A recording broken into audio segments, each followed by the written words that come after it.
मी विप्रा updates मराठीमध्ये आपल्या सर्वांचे पुन्हा एकदा स्वागत करते। 3,000 रुपयांची रक्षाबंधनाची अविस्मरणीय सुस्मरणीय अशी भेट महाराष्ट्र शासनातर्फे मिळाल्याबद्दल लाडक्या बहिणींसाठी आजचा दिवस अतिशय आनंदाचा आणि जल्लोषाचा आहे। ही रक्षाबंधनाची भेट फक्त रक्षाबंधनापुरतीच मर्यादित नसून प्रत्येक महिन्याला बहिणींच्या खात्यामध्ये जमा होणारी आहे, म्हणून ही भेट अविस्मरणीय आणि सुस्मरणीय राहील। माननीय मुख्यमंत्री साहेबांनी दिलेला शब्द खरा केला आणि सांगितल्याप्रमाणे लाडक्या बहिणींच्या खात्यात रक्षाबंधनापूर्वीच भेट पाठवली।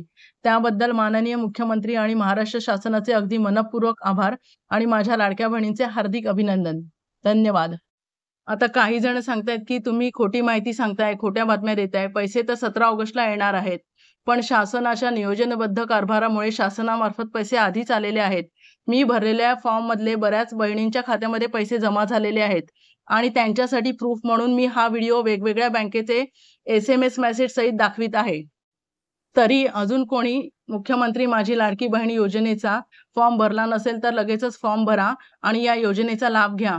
मुदत अजून संपलेली नाही। सेतू केंद्रामध्ये जा, स्वतःच्या मोबाईलमधून भरा, पोर्टलवर जाऊन भरा, पण फॉर्म भरा, कारण रक्षाबंधनाची ही भेट रक्षाबंधनापुरतीच मर्यादित नसून प्रत्येक महिन्याला बहिणीच्या खात्यामध्ये जमा होणारी शासनामार्फत मिळणारी ही भेट आहे, हे लक्षात असू द्या। ज्या ज्या बहिणींना पैसे आलेले आहेत त्यांनी मला प्लीज कमेंट करा, जेणेकरून इतर महिलांना लाडक्या बहीण योजनेचा लाभ घेता येईल।